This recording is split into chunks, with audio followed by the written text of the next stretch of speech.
दोस्तों हम सभी को 18 से 25 साल की एज में एक बहुत बड़ा फैसला लेना होता है कि अब हम जॉब करें या फिर बिजनेस। और उस टाइम हमें कोई भी सही गाइड करने वाला इंसान नहीं मिलता और 80% से ज्यादा लोग एक सही गाइडेंस न मिल पाने की वजह से ना तो वो एक जॉब के लिए 100% तैयारी कर पाते हैं और ना ही वो एक बिजनेस स्टार्टअप कर पाते हैं। और ये सेम टाइम मेरी लाइफ में भी आया था जब मुझे एक तरफ अच्छी जॉब का ऑफर मिला और दूसरी तरफ मैं अपने स्टार्टअप की ओर अपना पहला कदम रखने की तैयारी में था। उस वक्त मैं बहुत बड़े कंफ्यूजन में था कि यार मैं किस चीज को छोड़ूं, एक जॉब को जहां मुझे अच्छे पैसे मिलना स्टार्ट हो जाएंगे या फिर उस स्टार्टअप को जिसकी फ्यूचर में कोई गारंटी नहीं कि वो चलेगा या फिर नहीं। तो दोस्तों आज की इस वीडियो में हम बात करने वाले हैं कि उस वक्त मैंने क्या डिसीजन लिया और क्या सोचकर डिसीजन लिया। और यार हम कोई भी बात हवा में नहीं करेंगे कि भाई बिजनेस करो इतना पैसा कमाओगे या फिर किसी जॉब की तैयारी करो। हम सब कुछ एक एक चीज को ध्यान में रखते हुए अपनी सिचुएशन के हिसाब से डिसाइड करेंगे कि हमें जॉब करनी चाहिए या फिर बिजनेस करना चाहिए। ये वीडियो मेरे चैनल की one of the best videos में से एक वीडियो होने वाला है, क्योंकि इस वीडियो में वो पावर है जो कि आपकी लाइफ को पूरी तरह से एक अलग रास्ते में मोड़ सकती है। और मैं ऐसा क्यों बोल रहा हूँ ये आपको आगे समझ आ जाएगा। तो चलो यार शुरू करते हैं। दोस्तों सबसे पहले हम 3 ऐसे पॉइंट्स को समझते हैं जिनसे बिजनेस करने के क्या फायदे हैं और क्या नुकसान, ये आपको समझ आ जाएगा। नंबर 1, अगर आपका कोई दोस्त जॉब करता है और आप बिजनेस करते हो तो इसका सबसे बड़ा फायदा और नुकसान आपके अगली जनरेशन को मिलेगा। यानी आपके बच्चों को वहाँ से शुरू करना है जहाँ तक आप पहुँच चुके हो। मतलब अगर आपने बिजनेस करके 100 करोड़ की कंपनी खड़ी कर दी तो आपकी अगली जनरेशन 101 करोड़ से शुरू करेगी। और आपके दोस्त जिसने जॉब को चुना उसकी अगली जनरेशन को फिर से 0 से शुरुआत करनी पड़ेगी। नंबर 2, यदि आपका खुद का बिजनेस है तो आपके ऊपर किसी भी तरह का कोई दबाव नहीं होगा। लेकिन यदि आप जॉब करते हो तो आपको टाइम का भी ध्यान देना होगा। गलती होने पर बॉस की 2 बात भी सुननी होगी और आप अपनी खुद की मर्जी से काम से रिलेटेड कोई भी फैसला नहीं ले सकते। नंबर 3, एक नौकरी करने वाले इंसान को बस दूसरों के बताए हुए काम करने होते हैं।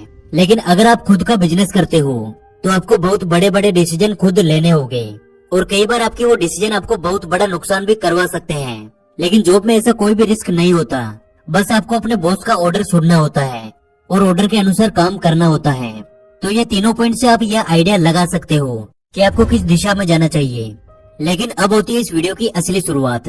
मेरी शुरू से ही ये सोच रही है कि मुझे लाइफ में अपना खुद का काम करना है, क्योंकि शुरुआत से ही मुझे खुद के दम पे काम करने और चैलेंजेस लेना पसंद था। ये सब मैं इसलिए बोल रहा हूँ क्योंकि आप भी अपने खुद के इंटरेस्ट को पहचाने।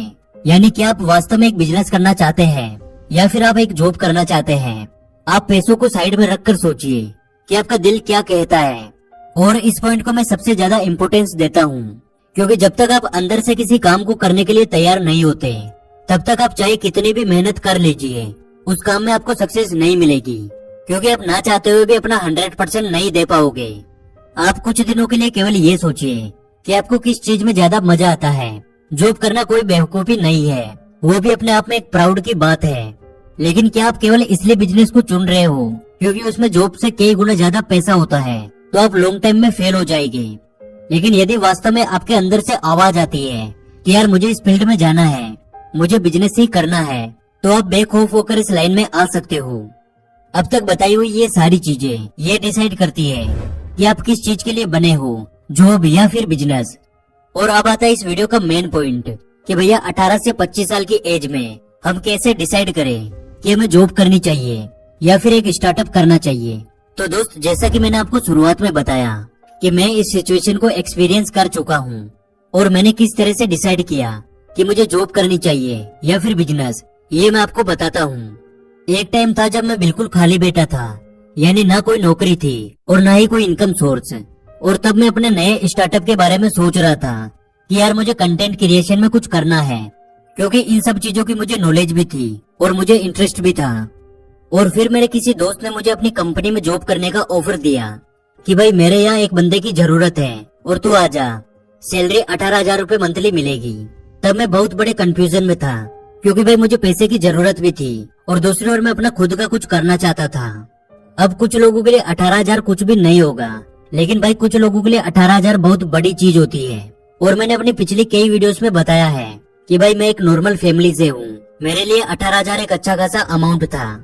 फिर मैंने अपने उस दोस्त को कुछ बहाना बनाकर 2 दिन की मोहलत मांगी कि यार मैं 2 दिन में बता दूंगा, क्योंकि मैं मना भी नहीं कर पा रहा था बिकॉज पैसे की जरूरत थी, और हाँ भी नहीं बोल पा रहा था क्योंकि मुझे खुद का कुछ करना था। और यार मेरी शुरुआत से ही एक आदत है, मैं अपने हर मुश्किल डिसीजन को लेने के लिए पेपर और पेन का यूज करता हूँ। और उस दिन भी मैंने यही किया, एक पेपर और पेन लिया और उसमें मैंने कुछ चीजें लिखी। यानी अभी मेरे लिए पैसा इम्पोर्टेंट है या फिर अपने ड्रीम्स के लिए काम करना, इसके कुछ रीजन लिखे। और वहाँ पर मुझे आंसर ड्रीम मिला, पर अभी भी माइंड में कहीं न कहीं 18,000 रुपए की सैलरी घूम रही थी। फिर मैंने उसी पेपर में 2 ग्राफ बनाए। पहला ग्राफ 1 साल तक जॉब से मिलने वाली सैलरी का था, जो कि 18,000 से शुरू होती और बढ़ते बढ़ते साल के एंड तक 20,000 रुपए तक हो सकती थी, और पूरे साल की टोटल इनकम लगभग 2,20,000 रुपए तक होती। और फिर मैंने बिजनेस से आने वाली 1 साल की इनकम का अनुमान लगाकर एक ग्राफ तैयार किया, जिसमें शुरुआत के 6 महीने तो जॉब की आधी इनकम भी नहीं थी, पर धीरे धीरे इनकम ऊपर की ओर जाती हुई दिखाई दे रही थी, और लास्ट में ऑलमोस्ट वो जॉब से मिलने वाली सैलरी से डबल हो चुकी थी। यानी फ्यूचर में ये इनकम और भी ज्यादा बढ़ सकती है, और शायद इतनी ज्यादा कि जितना मैं 1 साल में जॉब से कमाता वो मैं मंथली बिजनेस से कमाने लग जाऊं। ये बस मेरा अनुमान था, जो कि कोई फिक्स अमाउंट नहीं था। हो सकता था कि मेरा बिजनेस शुरू में ही फेल हो जाए, पर मुझे खुद पे पूरा विश्वास था और इस चीज से मुझे बहुत ज्यादा मोटिवेशन भी मिला। फिर मैंने अपने उस दोस्त को कॉल लगाया और जॉब ज्वाइन ना कर पाने का एक अच्छा सा बहाना बनाकर मना कर दिया। और ये ग्राफ वाला आइडिया मुझे इतना ज्यादा मोटिवेट कर रहा था कि मैंने उसे अच्छे से एक बड़े आकार में बनाकर अपने रूम में चिपका दिया। अब ये बात तो हो गई कि मैंने किस तरह से डिसीजन लिया, और ये वाकई एक बहुत शानदार तरीका है, आप भी जरूर ट्राई करना।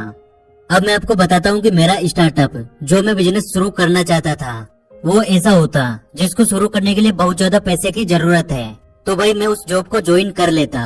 पर मेरे केस में ऐसा नहीं था, मुझे बस कंटेंट क्रिएशन में कुछ करना था जहाँ मैं बहुत कम पैसे में भी शुरू कर सकता था।